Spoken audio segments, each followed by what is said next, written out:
Are you trying to make a better life for yourself and your family by immigrating to Australia?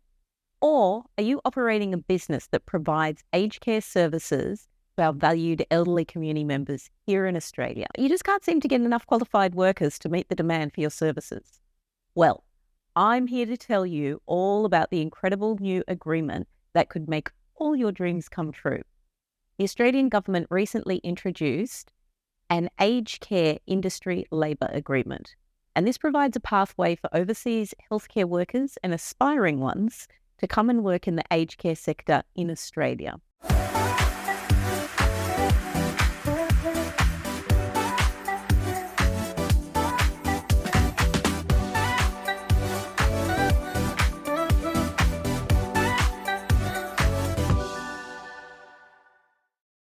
Hi there. Welcome to the 15th episode of Making Australian Migration Easy. I'm Rhea Fawole, your host and the CEO and principal lawyer from Solvi Migration and a former Australian immigration official. In today's episode, I'm going to break down why this could be one of the best opportunities ever to boost our much understaffed aged care sector and provide a great pathway to aspiring Australian migrants. Today, I'm going to talk to you about how to utilise the new aged care industry labour agreement to migrate to Australia as a relevant healthcare worker or as an Australian business that's delivering healthcare services that can hire overseas workers and get the best people for the right jobs once you've understood how to navigate the correct processes to get the benefits of this agreement. And, of course, as always, we'll be rewarding our listeners with a thank you bonus towards the end. So please stick with us and sit back and listen to how I'm going to explain the benefits of the new aged care industry labour agreement. In last week's episode, I talked about what's known as the state and territory nominated or the skilled independent visa programs. The discussions included what the different types of visas are, some of the pros and cons, and some of the common mistakes to avoid. This week, I want to talk to you about the opportunity for existing and aspiring healthcare support workers and aged care employers or providers to utilise the aged care industry labour agreement pathways to help people to migrate to work in the aged care sector, some of the benefits of the streamlined processes, and also some of the concessions.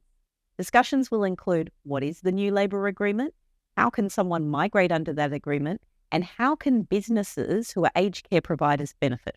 Australia's borders, as I love to say, they're open and aged care sector needs more qualified migrants. And employers need those workers too. And the new aged care industry agreement might be the ticket to fix that. So today I'm going to explain how you can benefit from this agreement. Let's have a chat and we'll dive down into just giving a broad overview of what that new aged care industry labour agreement is, how someone can migrate under the agreement, and how an aged care business or provider can utilise the agreement.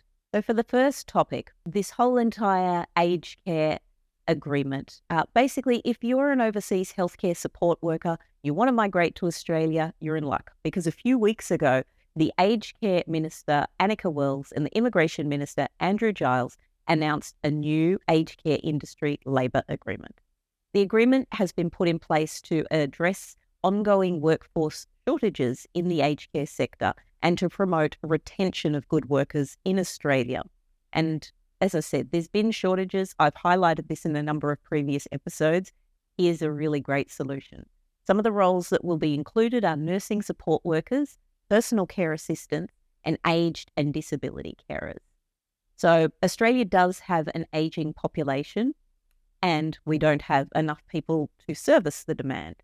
So to get ahead of the competition, let's go through today and look at the aged care industry labour agreement. It may seem like a complicated process, so hopefully this gives you a bit of an overview so you can do a bit more research and understand how you can utilise it either to migrate or as an aged care provider, how you can get the right workers from overseas with a more streamlined process to come and work in your businesses. So working in the healthcare industry in Australia offers a multitude of benefits, such as good wages, job security, and opportunities for professional growth. The industry is constantly growing and evolving, meaning there's always room for advancement and development. Building a career in this field will allow you to work in an industry with first world standards. You'll also get to enjoy a better work-life balance with more vitamin D, barbecues, beaches, gorgeous regional and outback settings. You'll get to interact with a range of people from different cultures nationwide. You'll also be contributing to the lives of ageing Australians and reap the benefits for you and your family too. More great news, as I discussed in episode 4. Visas under this particular agreement fall under the healthcare, which means that they get the fastest processing because there was a ministerial direction to give them priority for processing. So once you're ready to lodge that visa application, you can enjoy priority processing. So if you have healthcare related skills, this agreement could offer you a 2-year pathway to permanent residence. You'll get streamlined visa processing, as I mentioned, and you don't actually require to have work experience after your qualification. The roles include, as I said, nursing support workers, personal care assistants, and aged and disability carers. So the first thing to understand is whether or not you have the right qualifications that will meet the requirements for visas under this agreement. Most skilled visas, and this is no different, you will require a skills assessment to assess whether or not you meet the correct qualifications and English level standards. So you'll need to actually have qualifications that are the equivalent under the AFQ, so the Australian Qualifications Framework, of a Certificate 3 or higher, and that will be assessed by the Australian Nursing and Midwifery Accreditation Council or the Australian Community Workers Council. So you'll need to demonstrate that you have English at vocational level. That's a level 5. Or if you've got relevant community language skills, for example, you're working in an aged care setting that requires your language skills. Let's say you are fluent in Vietnamese and you work in a Vietnamese Australian aged care facility, then you'll need functional English, an IELTS equivalent of 4.5. Once you meet the eligibility, you can apply for a subclass 482, but you will need to have an employer who works in the aged care sector who's already signed on to this agreement. After only 2 years, you can be sponsored for an employer-nominated subclass 186, which is permanent residency. And it doesn't even need to be with that first employer from the 482. So just to recap that, you'll get access to concessions such as a 2-year pathway to permanent residence through the employer-nominated scheme. You'll also get streamlined processing for your visa application. You don't need work experience after your qualifications. There's concessions if you've got community language skills for where you're going to work. The key application requirements, as I was saying, are at least a Certificate 3 or higher, measured against the Australian qualification framework. And then you need to have your skills assessed either with ANMAC or the Australian Community Workers Association. These will need to be assessed, as I said, against the Australian standards, and you'll also need to meet the English language requirements. There is a concession, though, as I was saying, for community language skills, as long as you need those skills for the aged care setting you're going into. And of course, if you don't yet have the skills, but you're still keen to come to Australia and work in this pathway, you'll need a subclass 500 student visa. And the great news about this is that while you're studying, after a recent announcement by the government, if you are working in aged care while you are studying, at least until the 31st of December this year, that's 2023, you won't be subject to the usual work hours limits, which are imposed on student visas. So they're coming back into effect as of 1 July 2023, and that will mean you can only work up to 48 hours per fortnight.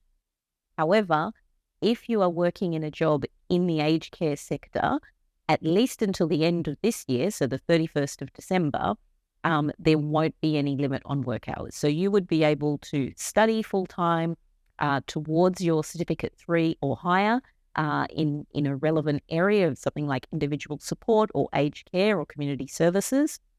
And then you can work in the aged care sector while you're studying and maybe find someone who would like to sponsor you under the labour agreement.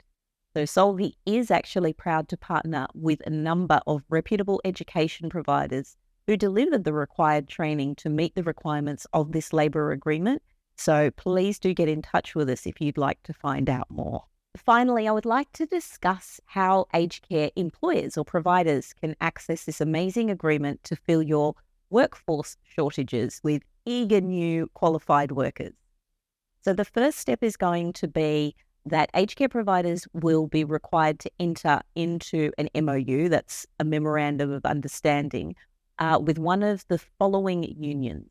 There's the Australian Nursing and Midwifery Federation, so ANMF, or the Health Services Union, or the United Workers Union. And then the second step, once the MOU has been established with one of the approved unions, aged care providers can proceed to preparing an application for the aged care industry agreement with the Department of Home Affairs. So a great aspect of the agreement is that labour market testing, the BAIN LMT requirements, will be considered that you've met them once you have an MOU with a relevant union.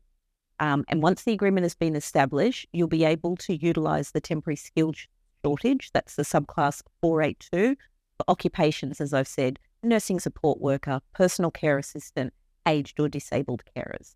Also note that the skill and qualification requirements of these will differ from what's outlined in ANSCO. The specific requirements outlined will be determined and articulated in the labour agreement that you have with the Department of Home Affairs.